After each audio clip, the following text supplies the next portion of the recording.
자, 하느님이 창조할 때 남자한테는 너는 하루에 10,000마디만 해라. 10,000마디만 해라.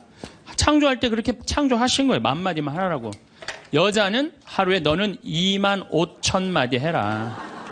25,000마디 해라. 그런데 나는 이렇게 강의를 하면 10만 마디를 해. 10만 마디.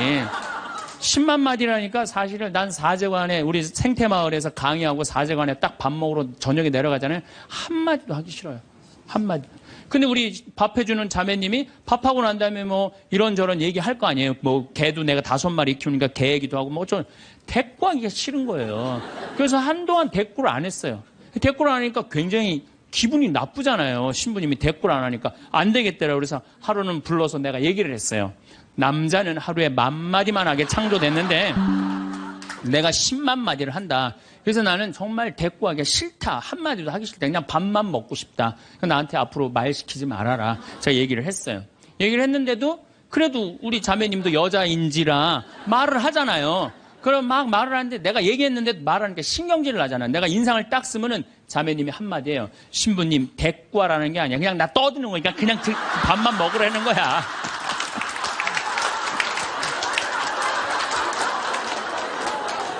그런데 남자들은 옛날에 사냥하던 버릇이 있어서 시각이 터널형 시각을 갖고 있어요. 멀리 사슴을 발견해야 돼. 곰도 발견해야 되고. 그래서 멀리 이렇게 쪼여서 보는 습관이 있어요. 남자들은.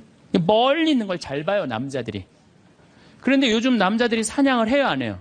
안 해요. 쪼여 보는 습관은 있는데 사냥을 안 하니까 요걸 남자들이 어디다 쓰냐면 잔치집에 가면은 이쁜 여자가 있으면 그걸 쪼여서 봐요.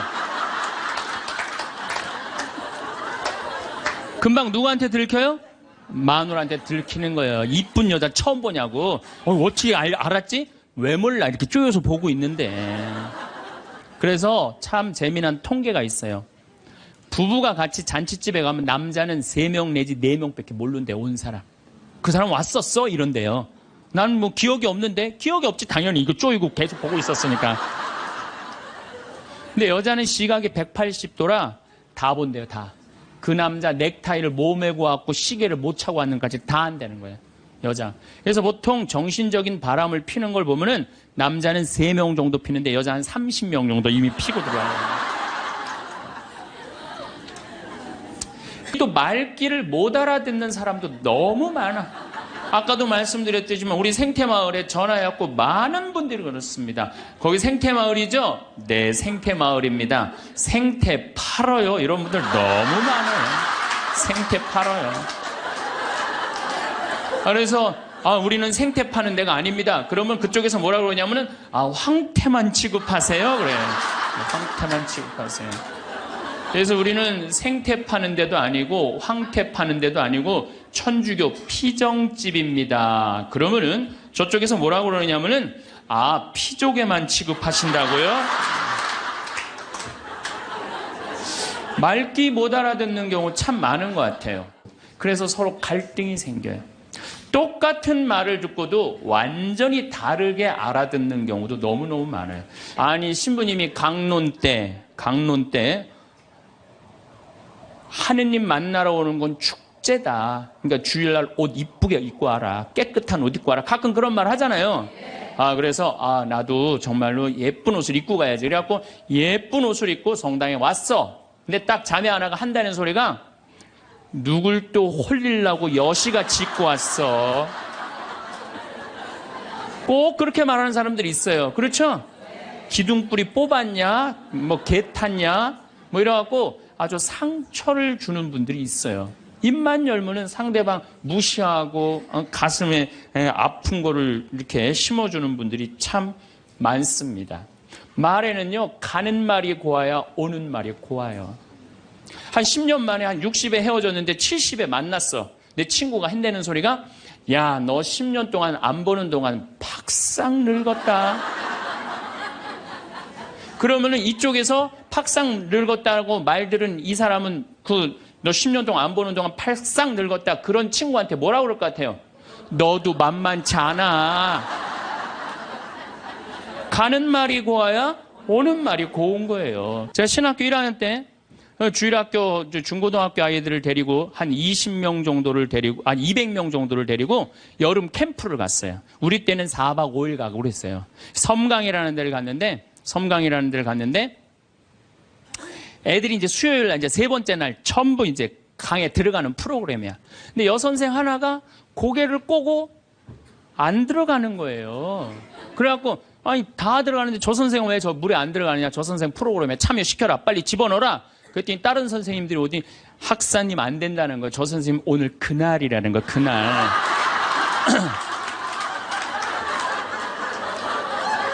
근데 내가 신학교 1학년이 그날이 뭔지 어떻게 알아요?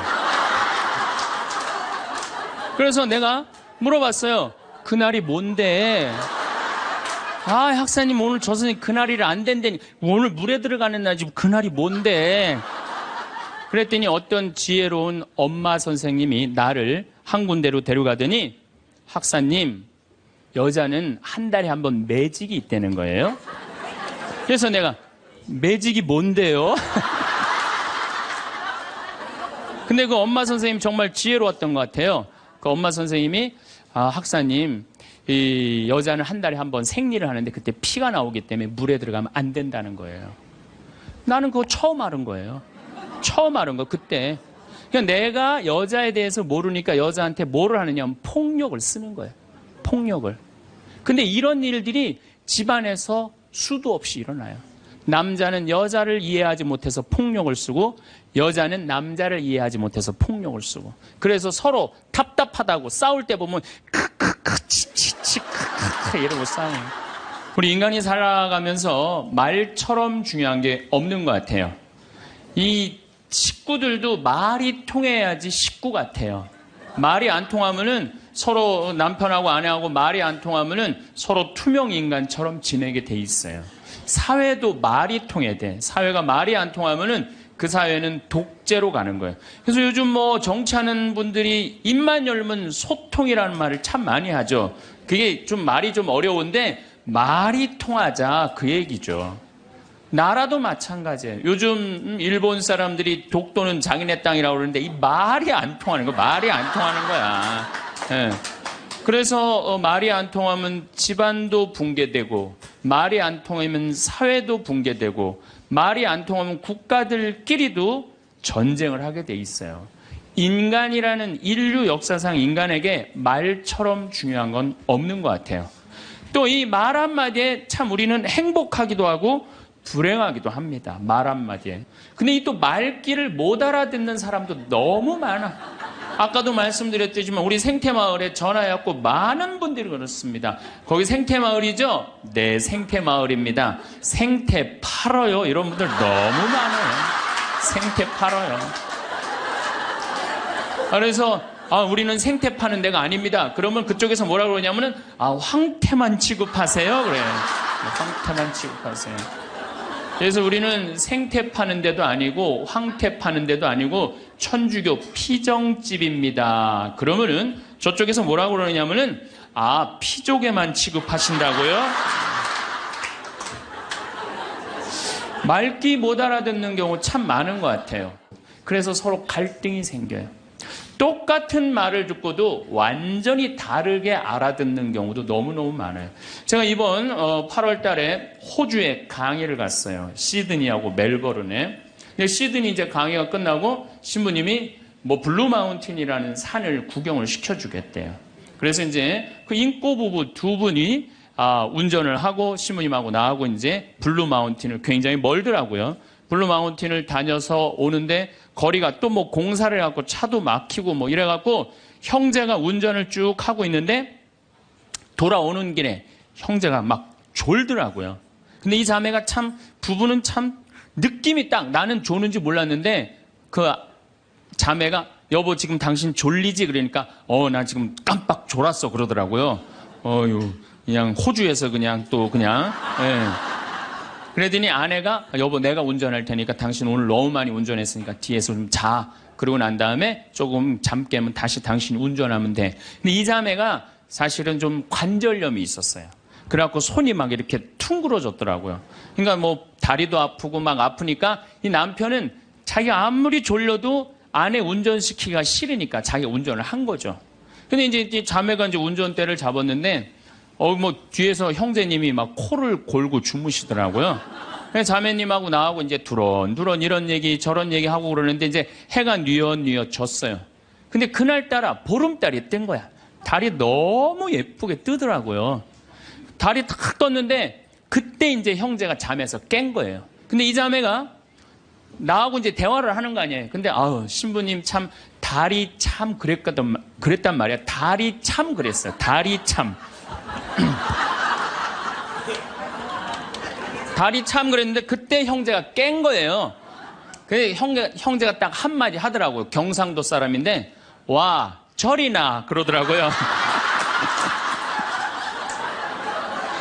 나는 그 자매가 달이 참 그랬을 때 달이 참 예쁘다는 말을 할 판이구나. 근데 그 형제는 딱 깼을 때 달이 참 그랬을 때 자기 부인 다리가 아픈 줄 알고 관절염이 있으니까 와 철이나 똑같은 말도 완전히 자기식으로 생각하면요 완전히 다르게 들어요.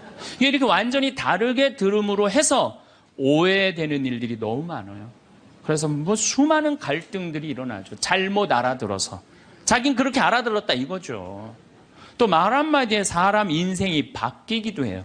말 한마디에. 그 대표적인 사람이 누구냐면 박지성 선수예요. 박지성 선수. 박지성 선수가요 고등학교 때 참 공을 잘 찼대요. 근데 이 박지성 선수의 특징은 뭐냐면은 90분 내내 뛰어다니는 거 쉬지 않고. 그런데 그 박지성 선수의 가치를 아무도 몰랐어요. 그래갖고 프로팀에서도 박지성 선수를 스카우트해가지 않았고 대학교에서도 박지성 선수를 스카우트해가지 않았어요. 그래갖고 박지성 선수는 너무 공을 차고 싶었는데 이때 명지대학 감독님이 박지성 선수의 가치를 알아봐요. 그래갖고 딱 뽑으려고 그러니까 이미 축구팀은 다 찬 거야. 그래서 보니까 테니스부에 한 명 티오가 남아있는 거야. 그래서 박지성 선수한테 뭐라고 그러냐면은 너 우리 대학교 테니스부로 들어와라. 공은 축구부에 와서 차고. 그래서 박지성 선수는요 놀랍게도 축구 선수로 대학에 들어간 게 아니라 테니스 선수로 대학을 들어가요. 네. 테니스 선수로 대학을 들어가요. 근데 이 박지성 선수의 이 가치를 누가 알아보느냐면 히딩크가 알아봐요. 쭉 다니면서 너무 열심히 뛰거든. 뽑아요. 유명한 프로 선수도 아니고 대학 유명한 유망주도 아니고 박지성 뽑았을 때 히딩크가 많은 욕을 먹었다고 그래요. 그 뭐 맨날 후보로 뛰었죠. 미국 골든컵에서 박지성 선수 뛸 기회가 있는데 또 부상을 입어요. 그러니까 이 박지성 선수 너무 실망해갖고 락카룸에 있는데 히딩크 감독이 통역관을 데리고 와서 뭐라고 딱 1분 떠드는 거예요. 근데 또 박지성 선수가 그때는 영어를 지금은 잘하지만 못 알아듣잖아요. 그래서 통역관한테 지금 저 감독이 나한테 뭐라고 그러는 거냐? 그랬더니 통역관이 하는 말이 박지성 선수 당신은 히딩크 내가 생각하기에 당신 너무너무 훌륭한 선수가 될 자질을 갖고 있다. 앞으로는 세계적인 스타가 될 것이다. 아무도 주목하지 않았는데 이 히딩크라는 이 감독이 말 한마디에 자기 인생이 그 1분에 자기 인생이 바뀌었다는 거예요. 그 다음부터 플레이를 할 때 자신감을 가지고 플레이를 하기 시작했대요. 점점 박지성 선수의 가치가 드러나면서 여러분들 이 포르투갈전 32강 마지막 경기 했을 때 박지성 선수가 이영표 선수가 공을 차고 가슴에 트래핑을 해갖고 딱 골인을 넣죠. 누구한테 제일 먼저 뛰어가죠? 그렇죠. 히딩크한테 탁 끌어안잖아요. 자기 인생의 멘토, 인생을 운명을 바꿔준 사람이잖아요. 말 한마디에 사람이 운명이 바뀌는 거예요. 그래서 세계 최고의 맨유에 입단까지 하고 박지성 선수는 맨유가 역사가 100년이 넘는데 200회 이상 출장한 92번째 선수가 돼요. 물론 지금은 팀을 이적을 했지만은 정말 아시아인으로서의 최고의 스타가 된 거죠. 세계적인 스타가. 근데 박지성 선수가 자기 자서전에 뭐라고 그러냐면 그 히딩크 감독이 1분의 칭찬이 내 인생을 바꿔놨다고 얘기를 합니다. 그래서 우리가 말이라는 것처럼 중요한 게 없는 것 같아요. 근데 말에는 등급이 있어요. 말에는 등급이 있어요. 말에는 생명을 살리는 말씀을 하는 사람이 있어요. 말씀을. 또 좋은 열매를 맺는 말씨를 뿌리는 사람이 있어요. 또 입만 열면 상대방 기분 나쁘게 하는 말투를 던지는 사람이 있어요. 여러분들 마르틴 루터 킹 목사라고 아시죠? 예. 이분이 유명한 연설을 해요. I have a dream이라는 유명한 연설을 해요. 근데 그 연설 중에 한 구절이 참 제 마음에 와닿는 구절이 있어요. 나는 꿈이 있습니다. 나는 사람이 피부색으로 평가받지 않고 그 사람의 인격에 의해서 평가받는 세상이 오는 그런 꿈을 꾸고 그런 꿈이 있습니다. 이런 설교를 해요. 흑인이 1960년대 투표권도 없었던 그 사람들인데 지금은 어떻게 됐어요? 미국의 오바마 대통령이 탄생을 했잖아요. 이 명연설, 이건 정말 생명을 살리는 말씀이에요. 말씀. 또 내가 천주교 신자야. 내가 사는 게 너무 힘들어. 그냥 사랑도 안 되고 사업도 안 되고 그냥 자식도 안 되고 다 안 돼. 죽어야 되겠다. 내가 이제 이렇게 사느니 차라리 죽는 게 낫다.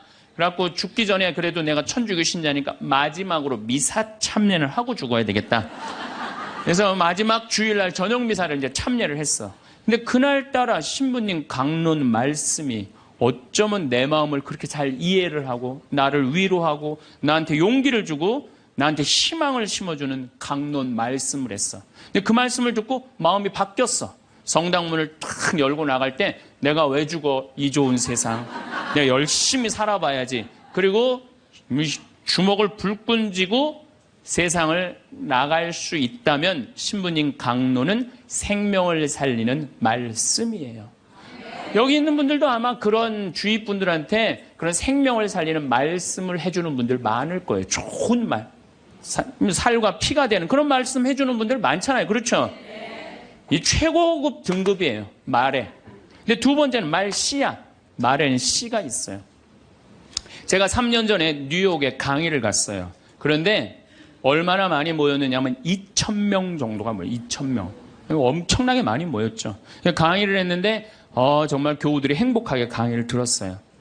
근데 강의를 끝났는데 많은 사람들이 악수하고 사진 찍고 하는데 정말로 너무 예쁘게 생긴 아가씨가 원피스를 쫙 입고 날 보더니 싹 미소를 짓더니 다짜고짜 나를 탁 포옹을 하는 거예요. 이게 또 웬 여자냐. 누구시냐고 그랬더니 신부님 저 기억 안 나냐는 거예요. 그래서 기억이 안 나는데 누구시냐고 그랬더니 신부님 제가 초등학교 1학년 때 성당 마당에서 막 뛰어노는데 신부님이 저를 보더니 너는 여자아이가 어쩜 이렇게 말도 잘하고 성격도 좋고 씩씩하고 얼굴도 예쁘니 너 나중에 내가 봐서는 너 커서 어려운 사람 변호해주는 변호사 되겠다. 제가 그랬대요. 그러자마자 얘는 이제 뉴욕 바로 아랫동네 뉴저지라는 동네에 이민을 간 거예요. 근데 이민을 가서 자기가 항상 공부할 때마다 그런 생각을 했대. 그 유명한 신부님이 나 변호사 된다고 그랬다. 변호사 된다. 공부 열심히 했대요. 그리고 제가 가던 해 맨하탄에서 지금 변호사 사무실에서 변호사 일을 하고 있다고.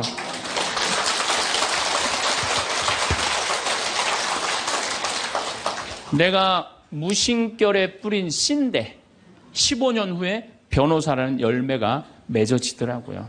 또 작년엔 제가 LA에 강의를 갔어요. LA라고 그러는 거 아니래요. LA라고 발음해야 되는데 LA라고. 네. 근데 LA에 강의를 갔는데 이번에는 더 많이 왔어요. 한 2,500명 정도가 왔어요. 강의가 끝나고 정말 수많은 분들하고 인사하고 악수하고 사진 찍고 하는데 이번엔 정말 잘생긴 남자아이야.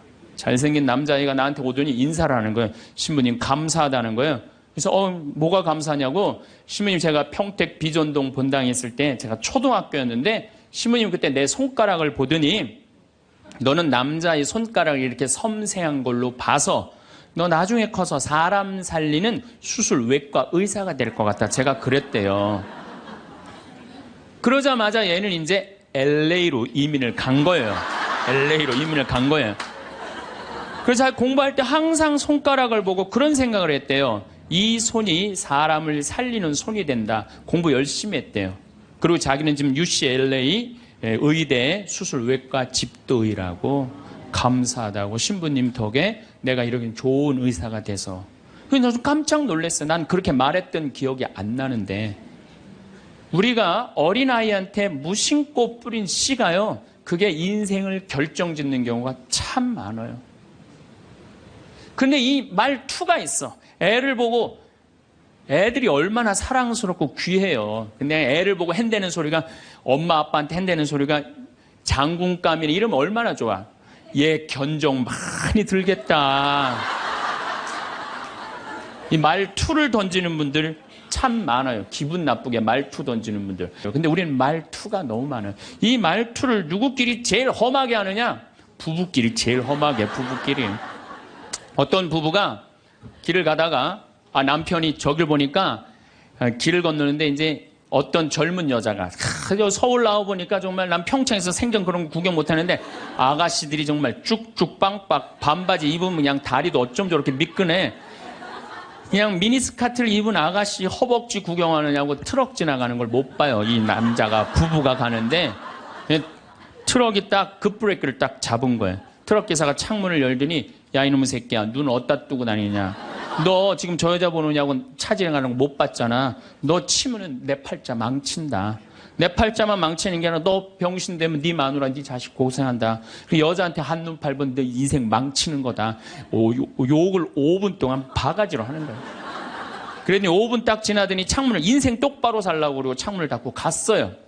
남편은 하도 벙쪄 있어갖고 이렇게 쳐다보고 있는데 아내가 툭툭 치면서 여보 당신 저 트럭 기사랑 친해? 아니 나 처음 보는 사람이야. 그랬더니 아내가 핸대는 소리가 그런데 어쩜 그렇게 당신에 대해서 정확하게 알고 있어.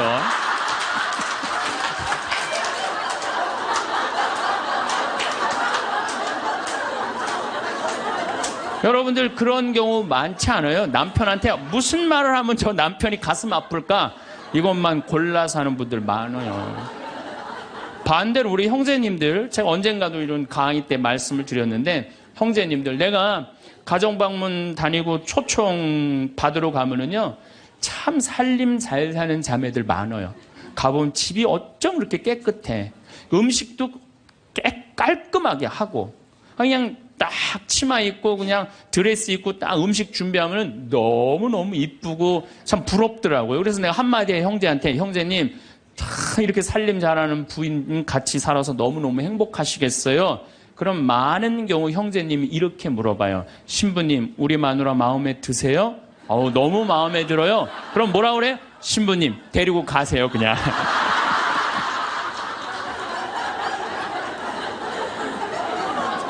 말투야. 우리 마누라는 신부님 마음도 예뻐요. 이렇게 얘기하면 얼마나 좋아. 근데 부부끼리 서로 상처나는 말을 골라서 해요. 골라서. 말투죠. 여러분들 자식들한테도 어때요? 애가 공부 좀 못하면 속상하잖아요. 뭐라 그래? 내가 너 같은 거 낳고 좋다고 미역국 끓여 먹은 내가 미친년이다. 엄마인데도 어쩜 그렇게 상처되는 말을 자식한테 골라서 할 수가 있어요? 너 이게 엄마가 막 애가 따지면 이게 죽으려고 그러는 거 살려놨더니 이게 눈 똑바로 뜨고 그냥 엄마한테 덤비는 거 봐. 그때 1살 때 죽을 때 그냥 놔두는 건데 그냥. 그냥 애들 가슴에 멍을 들게 하는 분들이 많아요. 집에서도 부부끼리 말이 통해야 돼. 근데 여러분들 부부끼리 답답할 때 많죠? 말 안 통해갖고. 그럴 때 싸울 때 어떻게 싸워요? 크크크 치치치 크크크 이러고 싸우지 않아요? 싸울 때 보면은 그런 부부들 많아요. 그런 부부들. 그런데 기왕 하는 말인데 예쁘게 하면 어디 덧나요? 기왕 하는 말인데 예쁘게 하면 어디 덧나요? 그런데 2009년에 MBC에서 참 재미난 실험을 했어요. 한글날을 기해서 밥 있죠. 우리가 먹는 밥. 이 밥을 줘서 한쪽 아나운서들한테는 밥아 고마워 사랑해 보고 싶었어 이렇게 말하라고 그런 거예요. 근데 반대쪽 아나운서들한테는 밥한테 뭐라고 그러냐면 꼴배기 싫어 쳐다보기도 싫어 죽어버렸으면 좋겠어 이렇게 말하라고 그런 거예요. 그런데 한 달이 지나고 가서 봤는데 놀라운 일이 벌어진 거예요. 밥아 고마워 사랑해 너 때문에 내가 살아 이렇게 말한 밥은 향기가 나는 하얀 누룩이 핀 거예요. 그런데 쳐다보기 싫어 꼴배기 싫어 죽어버렸으면 좋겠어 이렇게 말한 밥은 미워 이렇게 말한 밥은 새카맣게 썩은 냄새가 나는 새카맣게 향기가 나는 누룩. 여러분들 쳐보세요. 그 실험이 나와요. 향기가 나는 누룩 완전히 썩어버린 밥 밥도 고맙다, 이쁘다, 감사다 이러면 향기가 나는데 사람은 어떨 것 같아? 사람. 내가 혼배를 한 200상, 300상 정도 해줬어요. 200상, 300상 정도 해줬는데 혼배를 할 때 내 느끼는 게 어쩜 그렇게 신부들이 하나같이 다 이뻐. 안 이쁜 신부가 없어요. 안 이쁜 신부가. 왜 이쁠까요? 남자가 데이트할 때 뭐라 그래? 보고 싶었어. 사랑해. 난 너 없으면 난 안 될 것 같아. 난 너 없으면 죽을 것 같아. 난 네가 원하는 건 다 해줄 수 있어. 말해봐, 원하는 거. 별을 따다 줄까? 달을 따다 줄까? 그럼 여자가 반짝반짝 웃어야 안 웃어요? 반짝반짝. 그 상태에서 결혼하는 거예요. 그래서 신랑 신부들을 보면 그렇게 예쁘고 잘생겨요. 근데 그렇게 예쁘고 잘생긴 신랑 신부를 혼배를 시켜줬는데 10년이 지나고 나면요, 그 이쁜 얼굴이 온데간데 없어져요. 막 기미도 끼고 막 죽은 깨도 얼굴에 보이고. 왜 그럴까요? 남편이 뭐라 그럴 것 같아? 그때 내가 눈이 뼈서 너랑 결혼한 거다. 내가 그때 미쳤었다. 나가 죽어라. 우리 이혼하자. 이런 얘기 10년 들으면요, 아무리 예쁜 여자도요, 얼굴 망가지게 돼 있어요. 아무리 예쁜 여자라도. 제가 이렇게 한 50, 60쯤 되신 분들이 그런 게 분명해요. 50, 60 되신 분들 중에 이목구비가 뚜렷하지 않아. 뭐 이쁜 구석이 별로 없는데도 이상하게 이쁜 여자들이 있어요. 이상하게 이쁜 여자들이. 그런 여자들은 어떤 여자들일까요? 남편이 당신 어쩜 가면 갈수록 어쩜 더 이뻐져. 우리 섹시가 세상에서 난 제일 이뻐. 당신 사랑해. 고마워. 이런 얘기 20년 들으면은요, 이목구비가 뚜렷하지 않아도요, 이상하게 이뻐져요. 그런데 쌍꺼풀도 분명하고 코도 오똑하고 입술도 도톰한데 50, 60 되신 분들 중에 무섭게 생긴 분들이 계세요. 이목구비가 뚜렷한데도 무섭게 생긴 분들이 계세요. 그런 분들은 왜 그럴까요? 서로 죽이자, 죽자, 뭐 살자, 뭐 이렇게 말하고 20년 동안 싸운 사람은요, 아무리 예쁜 얼굴이라도 망가지게 돼 있어요. 사람은요, 어떤 말을 듣느냐에 따라서 이쁘고 이쁘지 않는 게 결정이 되는 거예요. 여러분들 남편한테, 아내한테도 그렇지만 자식한테도 뭐라 그래? 너는 내 자식이 아니라 왼수다. 나가 되져라. 이런 썩을 놈. 그러면은 자식이 어떻게 될까요? 왼수가 되고요, 바깥에 나가 돌아다니게 되고요, 썩게 돼 있어요. 근데 우리는 엄마들 자식 뜻대로 안 된다고 속상할 때 말을 함부로 하죠. 여러분들 생각을 해봐요. 우리 아들이 있어. 공부 좀 못해. 공부 못하면 어때요? 나는 공부 잘하는 거 그렇게 훌륭하다고 생각 안 해요. 근데 우리는 공부를 못하면 대한민국은 죄인 취급하잖아요.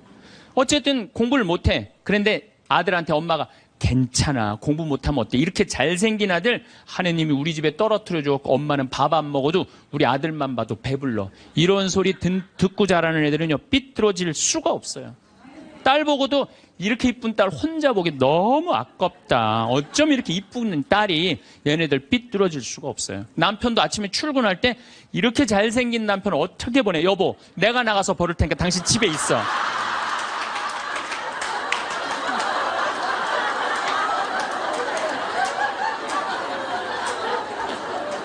이러면은요, 남자가 돈 벌러 나갈 때 어깨 당당하게 피고 나가요. 근데 남편 출근할 때 뒷꼭지 대고 오늘 그 돈 안 갖고 들어오려면 집에 들어올 생각 꿈도 꾸지 말라고. 그럼 남자는요, 나가서 어깨 피고 돈 못 벌어요. 말에 복이 있는 거야. 말에 복이 있는 거예요. 어떤 엄마가 입만 열면 아들한테 빌어먹을 놈이에요. 빌어먹을 놈. 야, 이 빌어먹을 놈아, 밥 처먹어라. 근데 초등학교 1학년 때 반에서 1등을 했어. 근데 엄마가 한다는 소리, 빌어먹을 놈 공부 잘하네? 삶이 힘들었나 봐요. 서울대 법대를 합격을 했어. 그랬더니 엄마가 한다는 소리, 우리 빌어먹을 놈 드디어 큰일 해냈네. 근데 엄마는 그리고 돌아가셨어요. 돌아가셨는데 이 아들이 사법고시를 아무리 봐도 안 되는 거예요. 회사에 원서를 넣어도 안 되고, 선을 봐도 퇴짜 받고, 잘생기고 서울대 법대 나왔는데. 그래서 이상원이라는 그 장명하는 사람한테 가서 물어봤어요. 내 인생이 왜 이러는지 나 모르겠다고. 당신 쭉 살아오면서 무슨 얘기를 많이 듣고 살았느냐? 가만히 생각해보니까 엄마가 입만 열면은 빌어먹을 놈이라고. 그러니까 이 사람은 잘 안 되니까 동료 판사, 변호사, 검사한테 빌어먹기 시작한 거예요. 그게 당신 인생의 몸에 밴 거다. 내가 당신 관상을 보니까 당신은 빌어먹을 놈이 아니라 벌어먹을 상이다. 벌어먹을 상이다.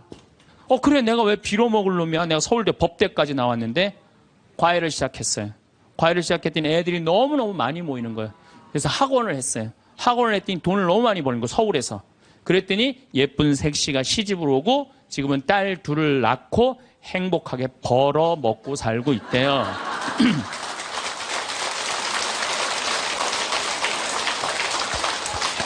말 한마디에요, 사람 운명이 갈리는 거예요. 말 한마디에.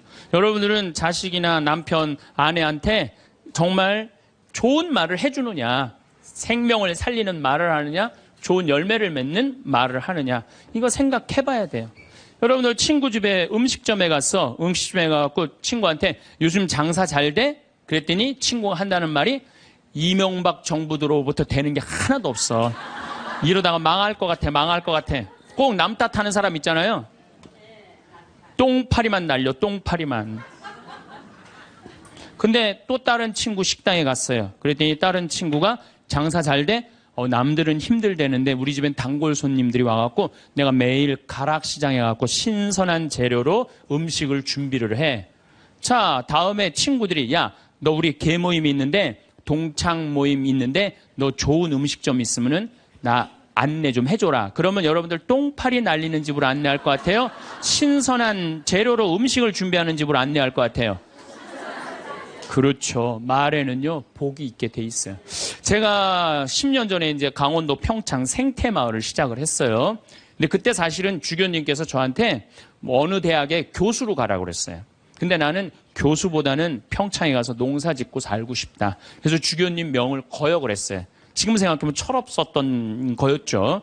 거역을 하고 내가 평창에 들어가서 이제 살기 시작했어요. 평창에 들어가서 살기 시작했는데 주교님이 반대한 거 아니에요. 평창에 가서 사는데 1년에 한 번 이제 주교님한테 신년 하례식 할 때 주교님이 물어봐요. 황 신부, 거기 살만해? 너무 행복해요. 제가 이제 첫째 매주 뛰어갖고 된장, 간장, 고추장 판매하잖아요. 찾아오는 사람이 있어요. 팔릴 거 아니에요. 황 신부, 농산물 많이 팔려? 너무 많이 팔려요. 황 신부, 거기 사람들은 많이 와? 첫 해는 개미새끼도 안 왔어요. 알아야지 올 거 아니에요. 근데 내가 너무 많이 와요. 저는 제가 생태마을에 살면서 한 번도 생태마을이 사는 게 힘들다, 지겹다, 나 빨리 본당 내보내줘라 그런 소리 한 적이 한 번도 없어요. 그리고 내가 방송에 나가서든 어디 강의 가서든 나는 평창에 사는 게 너무 행복하다. 밤하늘에 별도 예쁘고. 요즘은 또 이 물이 풍부해갖고 아침에 물 한 개가 피면요, 아침에 일어나면 기가 막혀요. 네. 내가 좋다, 아름답다는 얘기만 하니까 강의 듣는 사람들이 무슨 생각할 것 같아요? 한번 가봐야지. 한번 가봐야지. 그러니까 첫 해는 1000명 정도밖에 안 왔는데 작년에는 3만 명이 오르더니 올해는 4만 명까지 지금 왔어요. 4만 명. 사람들이 너무 많이 오는 거예요. 말이 뭐를 불러일으켜? 복을 불러일으키는 거, 복을. 근데 우리 직원들한테도 올 연초에도 회의할 때 그랬어요. 올해 느낌이 너무 좋아. 대박 터질 것 같아. 너희들 열심히 준비해. 근데 내가 우리 직원들한테 회의할 때 니네들 이렇게 하면 망한다. 니네들 똑바로 해. 망할 것 같으니까 똑바로 해. 그럼 이 직원들은요, 집에 가갖고 직장 알아봐요. 곧 망할 직장에 마음이 가겠어요? 그런데 올해 대박 터질 것 같아. 마음이요, 벌써 놓이는 거예요. 그래서 내가 우리 직원들한테 8월 말까지 예약이 2월 달에 차면 내가 니네들 유럽 기차 여행 데리고 갈게. 내가 그랬어요. 그랬는데 12월까지 예약이 꽉 찬 거예요. 그래갖고 오늘 이 여행 보증금 내라고 왔어요. 그래서 23명 우리 직원들 데리고 내년 유럽에 다 가요. 예.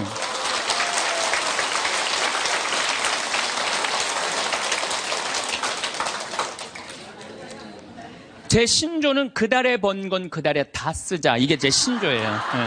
예. 올해 번 거는 올해 다 쓰자. 이게 내 신조예요. 그러니까 내가 행복하다, 많이 온다, 많이 판매된다, 이렇게 말하니까 우리 생태마을이 즐겁고 행복하고, 사람이 어제도 250명 다녀왔어. 내일도 또 250명 오고, 매일 그냥 내가 외부 강의 나오지 않는 한 안에는 꽉꽉 차는 거예요. 말이 복을 불러일으키는 거야. 말이 귀양하는 말인데, 좋은 말, 행복한 말을 해야 되지 않아요? 근데 우리는 현대인들은 이런 특성이 있어요. 입만 열면은 힘들어 죽겠다, 지겨워 죽겠다, 이렇게 사느니 죽는 게 낫다, 이런 소리 참 많이 해요. 그런 소리 많이 하죠? 또요, 우리 할머니들 늙으면 죽어야 된다, 이런 소리 많이 하잖아요. 죽으면서 그런 소리 하면은 이쁘긴 한데 죽지도 않으면서 그냥 늙으면 죽어야 된다.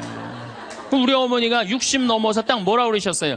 아유, 늙으면 죽어야 돼. 깜짝 놀랐어요. 내가 효도할 때가 됐는데 벌써 돌아가시면 어떡해. 그래갖고 나는 신부 5년 휴가 동안 정말 거의 내 모든 휴가는 어머니 아버지를 위해서 썼어요. 뭐 성주순례, 이스라엘, 뭐 그다음에 또 무슨 뭐 우리나라 좋대는데 금강산, 무슨 백두산 다 모시고 갔다 왔어요. 죽는다니까 빨리 갔다 와야 될 거 아니에요. 빨리 갔다 와야 될 거 아니야. 그런데 그렇게 60 넘어서 늙으면 죽어야 돼, 그 소리를 했는데 깜짝 놀랐는데, 요즘은 그 소리 들으면 신경질 난다니까요. 그 소리 하신 지 20년이 지났어요. 20년. 갈 생각을 안 하세요. 아버지는 피부가 더 뺑뺑하고 어머니도 더 고와지세요. 그러니까 죽지도 않을 거면서 힘들어 죽겠다, 지겨워 죽겠다, 사는 게 지겹다, 이게 말이 안 된다는 거죠. 복을 차는 거예요. 여러분들, 뭐 2년 전인가 우리 서울교구 시각장애우들 100분이 우리 생태마을에 오셨어요. 정말 그분들 기쁘더라고요. 그래서 내가 뭐가 그렇게 기쁘냐 그랬더니 신분이 우린 눈에 뵈는 게 없어서 행복하다고. 눈에 뵈는 게 없어서 행복하다고.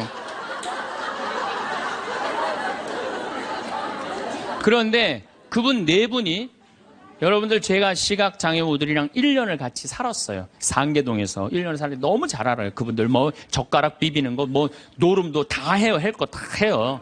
예, 뭐 별걸 다 하는데, 시각이 이게 어렸을 때 열이 너무 나갖고 시각을 잃어버리는 경우 많거든. 그땐 눈알을 빼요. 이 눈알이 있는 분들이 있고 아예 알을 빼는 분들도 있어요. 근데 이 눈알을 빼면 중증들이에요. 중증들. 눈이 있어도 흐릿하게 보이는 분들도 있어요. 근데 이 눈알을 뺀 내 형제가 우리 생태마을 그 데크, 강이 내려다보는 데크에 서서 이렇게 말하는 거예요. 야, 베드로야, 내가 50년 동안 우리나라 참 많이 다녀봤는데 이렇게 경치 좋은 데는 처음 본다. 그래서 내가 물어봤어요. 아니, 이게 경치 좋은지 당신들이 어떻게 아느냐 그랬더니, 신부님, 강물 소리 들리지 않느냐, 강물 소리, 새 소리 들리지 않느냐, 이거야. 그 다음에 느티나무 바람에 흔들리는 소리 들리지 않느냐. 또 5월 달에 오셨는데 아카시아 향기, 공기, 이렇게 경치 좋은 데는 처음이라는 거예요. 얼마 전에도 우리 생태마을에 교수님인데 60에 시력을 잃기 시작해갖고 65세 완전히 시력을 잃으신 교수님이 오셨어요. 근데 그분이 나하고 밥을 먹으면서 이런 말씀을 하시더라고요. 신부님, 저도 오래간만에 새벽에 강물 소리, 너무 듣기 좋은 강물 소리 들어서 3시간 동안 강물 소리에 흠뻑 젖었다는 거예요.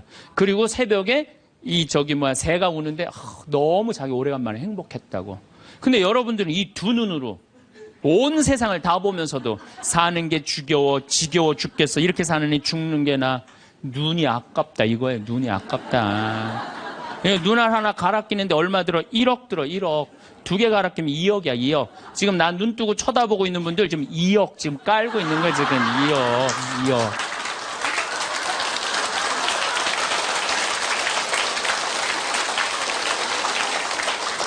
심장 하나 갈아 끼는데 5천, 간 갈아 끼는데 7천, 신장 갈아 끼는데 3천이에요. 그럼 이거 3억 5천이에요. 3억 5천. 여러분들 팔 하나 이거 의족으로 갈아 끼는데 400이에요. 양팔 800, 양다리 1600. 대충 따지면 여러분 한 5억 정도 되는 거예요. 그리고 더욱이 여기 지금 걸어오신 분은요, 적어도 5억짜리로 지금 끌고 온 거예요. 5억을 갖고.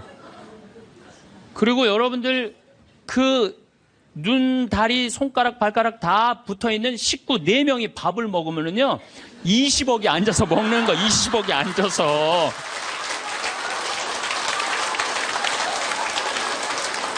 아니 20억이 앉아서 먹으면서 사는 게 지겹다. 이렇게 사는 게 죽는 게 낫다. 하느님이 주신 축복을 날리는 거예요. 날리는 거예요. 밥 먹을 때 재산이 없으면 어때요? 출세 안 하면 어때요? 앉아서 뭐라 그러면서 먹어. 우리 20억 밥 먹자. 얼마나 행복해. 여러분들이 사는 게 괴로운 게 뭐냐면은 욕심이 너무 많아서 그래. 그래서 입에서 나오는 게 지겹고 불만만 나오는 거야. 사는 게 힘들면은 좋은 소리가 안 나오잖아요. 욕심이 많으면 사는 게 힘들어져요. 사는 게 힘들어서 욕심이 생기는 게 아니라 욕심이 많아서 사는 게 힘들어집니다. 여러분들 욕심만 안 피면요 우리 인생 괴롭지 않아요. 그러니까 괴로운 사람들은 입만 열면 힘들다고 그래. 여러분들 가수 윤한기 씨 알죠? 이 윤한기 씨가 사실은 아버지가 미8군에 노래하던 분이에요. 어머니는 무용수였어요. 그런데 아버지가 마약을 하시다가 나중에 폐결핵으로 돌아가세요. 어머니는 무용수 따라다니는데 허리가 잘못돼갖고 또 돌아가세요. 천하에 누구만 남느냐면 윤복희, 윤한기 둘만 남는 거예요. 부모는 일찍 돌아가시고. 그렇게 이 윤한기 씨 자서전을 읽어보면 너무 배가 고파갖고 해병대 지원해서 갔다는 거 아니에요. 그렇게 힘들고 고통스러웠던 윤한기 씨는 행복하지 않았어요. 행복하지 않았던 윤한기 씨는 노래를 불러도 행복한 노래 안 불렀어요. 내가 왜 이럴까 오지 않을 사람을 어디선가 웃으면서 와줄 것만 같은데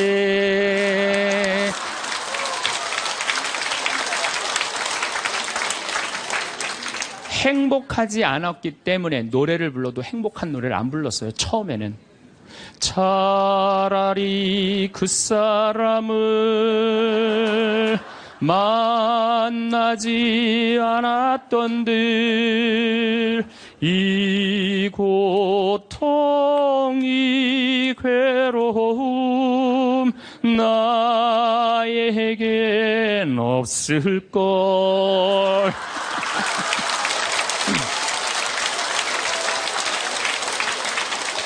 행복하지 않았기 때문에 노래도 행복한 노래가 안 나왔던 거죠. 나는 어떡하라고 이런 노래만 불렀어요. 이런 노래만. 예. 너무합니다. 이것도 김수희 씨가 불렀지만 곡은 윤한기 씨가 쓴 거예요. 전부 행복한 곡이 하나도 없었어요. 근데 76년에 윤한기 씨는 하나님을 믿기 시작해요. 76년에 하나님을 믿기 시작해요. 그러면서 삶이 바뀌기 시작해요. 79년에 윤한기 씨, 윤복희 씨가 사랑이 뭐가 잘못되고 굉장히 괴로워해요. 그때 동생을 위해서 이사야전서 37장을 묵상하다가 갑자기 곡을 안 했어요. 여러분들 너무너무 잘 아는 요즘 나가수에서도 유명한 내가 만약 외로울 때면 내가 위로해 줄게. 이게 무슨 소리냐면 내가 만약 외로울 때면 하느님인 내가 너를 위로해 줄게. 그 노래예요. 그 노래. 이게 1절은 한국어 가사가 2절은 영어 가사인데 1절은 그때 하느님이라는 단어를 쓸 수 없었지만 2절에는 하느님이라는 단어를 써요. 너는 나의 영원한 노래야. 야훼는 나의 영원한 노래, 영원한 기쁨이다 이거예요. 내가 외로울 때 누가 위로해 주지? 주님께서 위로해 준다 이거예요. 그리고부터 이 두 분은 인생이 바뀌어요. 이 이후로 윤한기 씨 자서전을 읽어보면 슬픈 노래를 하나도 안 불렀다고 그래요. 아까도 이야기했지만 나는 행복합니다. 나는 행복합니다. 나는 행복합니다. 정말 정말 행복합니다. 그 다음 가사가 뭐냐면 기다리던 그날이 왔어요. 어깨를 활짝 펴고 우리 함께 웃어봐요. 즐겁게 살아봐요. 그런 내용이에요. 그리고 지금 윤한기 씨는 무슨 일을 하고 있느냐. 나이가 70이신데 개신교 예술신학교 목회, 목사님, 총장 역할을 지금 목사님을 20년 이상을 살면서 세상 사람들한테 행복을 얘기해줘요.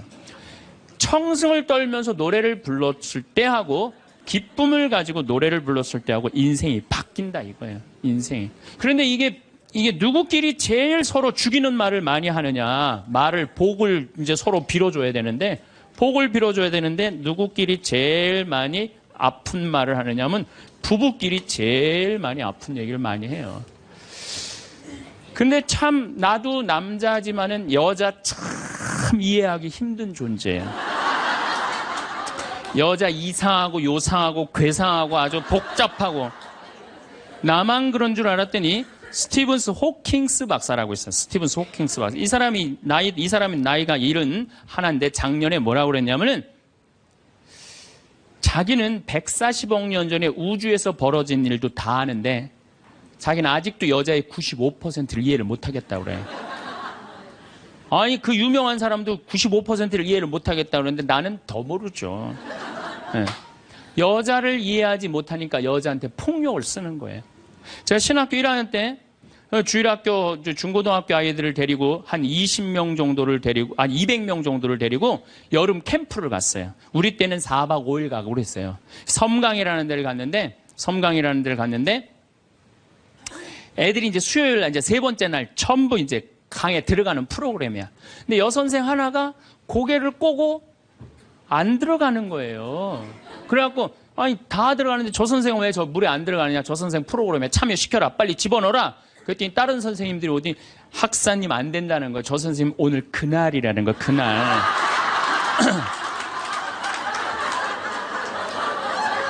그러니까 여자에 대한 생물학적 특징을 알아야 되고 남자에 대한 생물학적 특징을 알아야 되는데 그거에 대해서 서로 모르는 거예요. 근데 이제는 알아야 돼요. 왜 알아야 되느냐 하면은 옛날에는 남자하고 여자하고 20살에 결혼해갖고 50살에 죽었어요. 남자, 여자. 20살에 결혼해갖고 애 한 10 낳다 보면요. 애 낳다가 죽어요. 남자는 애 키우다 죽어요. 갈등이 있을 수가 없어요. 부부라고 그러지만은 한 집에 살지도 않아. 안사람, 바깥사람. 그러고 그냥 사는 거예요. 근데 요즘은 안 죽어. 100살까지. 남자, 여자가 50살서부터 100살까지 서로 이해도 못하면서 한 집에서 50년을 사는 거예요. 서로를 이해를 못하면서. 그러니까 말이 어떤 말이 나와? 상대방한테 가슴에 멍을 들게 하는 말이 나오는 거예요. 멍이 들게 하는 말을. 그래서 다음 시간에는 과연 우리 남자, 여자가 도대체 어떤 특징을 갖고 있기 때문에 서로 크크크 치치치 크크카 하고 싸우는지 왜 남자 여자가 서로 으르렁거리면서 잡아먹을 듯이 싸우는지 그 이야기를 다음 시간에 하도록 하겠습니다. 감사합니다. 우리 인간은 말이라는 것처럼 중요한 게 없는데 이 말을 잘 사용하느냐 사용하지 못하느냐에 따라서 그 공동체가 행복하기도 하고 그 공동체가 불행하기도 합니다. 내가 또 복을 불러오는 말을 하는 사람이 있고 복을 차는 말을 하는 사람도 있습니다. 그래서 과연 나는 생명을 살리는 말씀을 하는 사람인가, 좋은 열매를 맺는 말씨를 뿌리는 사람인가, 아니면 입만 열무는 기분 나쁘게 하는 말투를 던지는 사람인가, 이 이야기를 나누고 있습니다. 근데 이게 부부끼리 가장 많은 상처를 주는 것 같아요.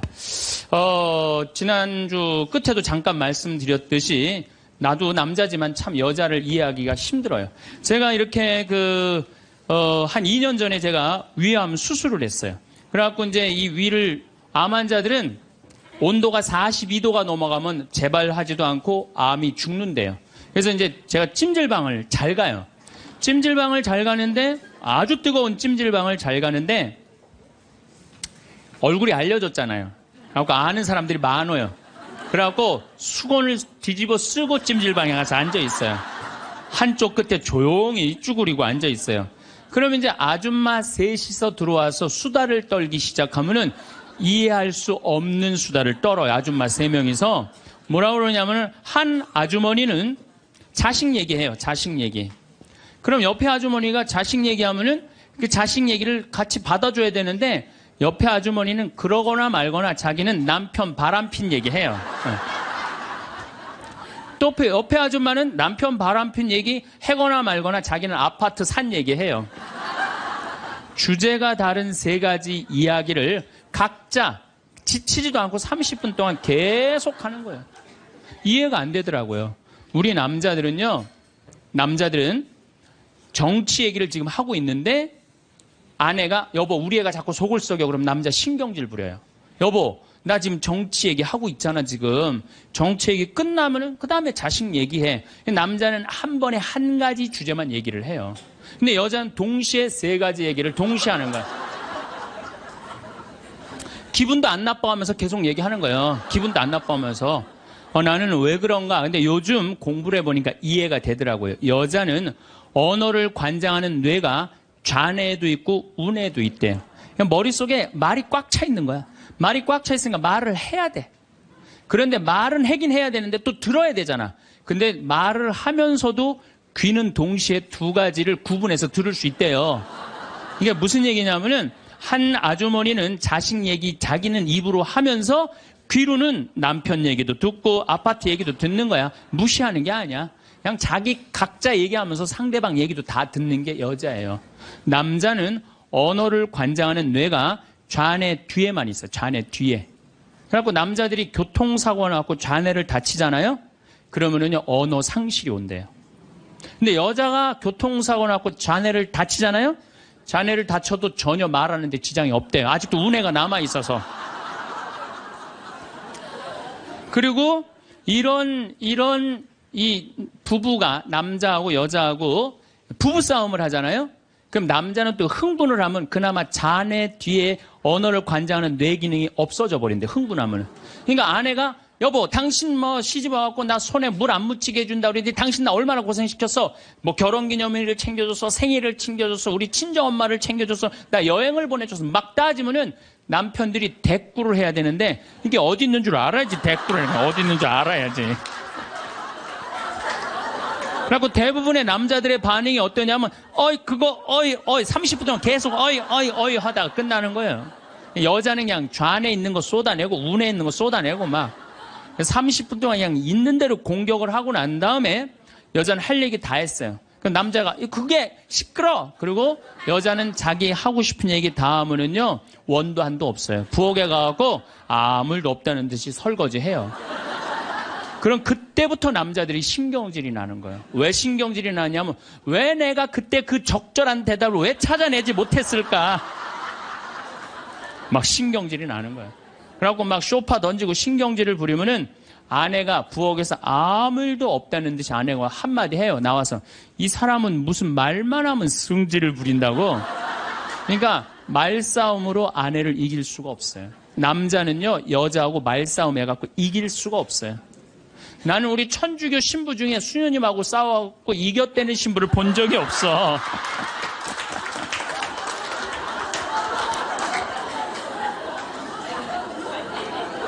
말싸움으로 여자를 이길 수가 없어요. 말싸움으로. 하느님이 창조할 때 남자한테는 너는 하루에 10,000마디만 해라. 10,000마디만 해라. 창조할 때 그렇게 창조하신 거예요. 10,000마디만 하라고. 여자는 하루에 너는 25,000마디 해라. 25,000마디 해라.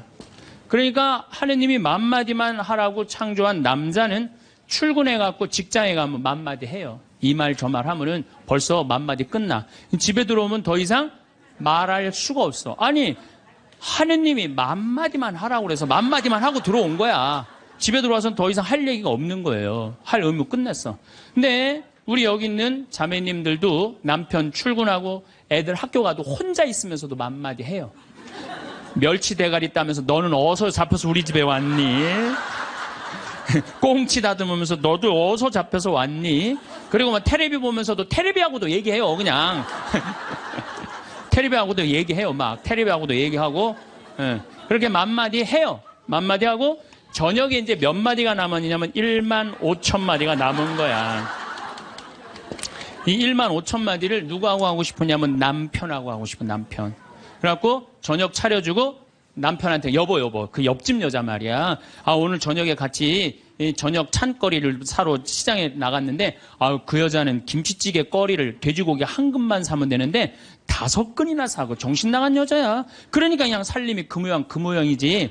이랬는데 남자는 이미 더 이상 말하기 귀찮은 거예요. 그래서 남편이 한마디 해요. 쓸데없는 소리 하지 말고 부엌에 가서 국이나 더 떠오라고. 그럼 여자는 미치는 거예요. 아직도 15,000마디가 남아있는데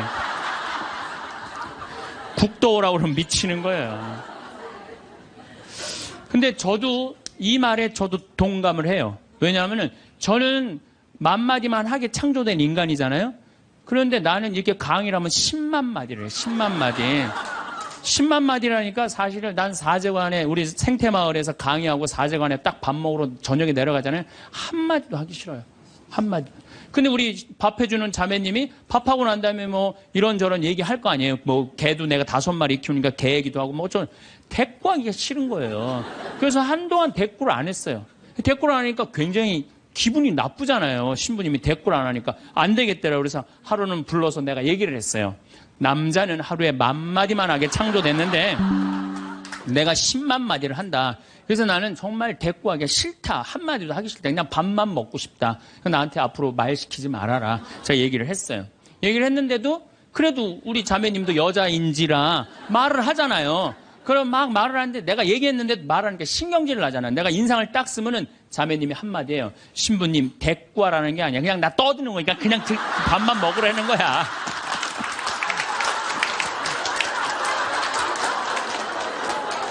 이게 뭐냐면은 이게 합의가 된 거예요. 합의가 된 거야. 그러니까 그냥 떠들어 그냥 떠. 난 대꾸 안 하는 거 이해하고 떠드는 거 이해되는 거야 서로. 내가 보기에는 많은 부부들이 특히 우리 자매님들이 남편이 막 목석같이 있으면 이런 말을 해. 나는 사는 게 하나도 재미가 없다. 그러죠?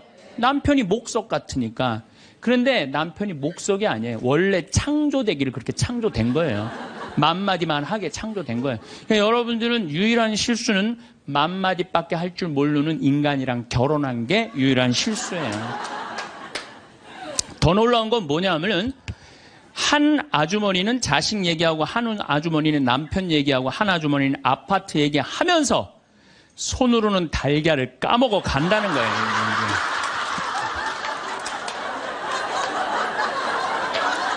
이 뭐 대단하지 않아요? 달걀. 여러분들 남편한테 이번 추석 때나 뭐 어느 때 한번 시켜보세요. 달걀 좀 까줘 그러면 남편은 어떻게 하는 줄 알아요? 달걀만 까요. 그것만 쳐다보고. 그 말 시키면 남편이 뭐라고 그래요? 지금 달걀 까잖아 지금.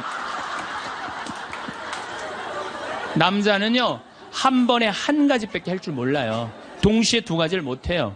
근데 여자는 특성상 밥 올려놓고 찌개 올려놓고 다듬어야 되고 나물 다듬어야 되고 반찬해야 되고 동시에 여러 가지를 할 수 있어요. 그래서 집에 전화가 오잖아요. 전화가 오면은 아빠가 전화를 받으면 테레비 소리가 크면은 아빠가 한마디예요. 시끄러워. 테레비 소리 줄여. 그러죠? 또 애들 시끄러우면 아빠 통화하니까 가만히 있으라고 그래요. 그 남자는 전화만 해요. 근데 엄마한테 전화가 오잖아요. 테레비 소리 애들 떠드는 거 전혀 상관없어. 더욱이 어느 정도로 심하냐면 막 통화하면서 테레비에 딱 어떤 여자가 나오면은 저 여자 이혼했다고 그러더니 나오네.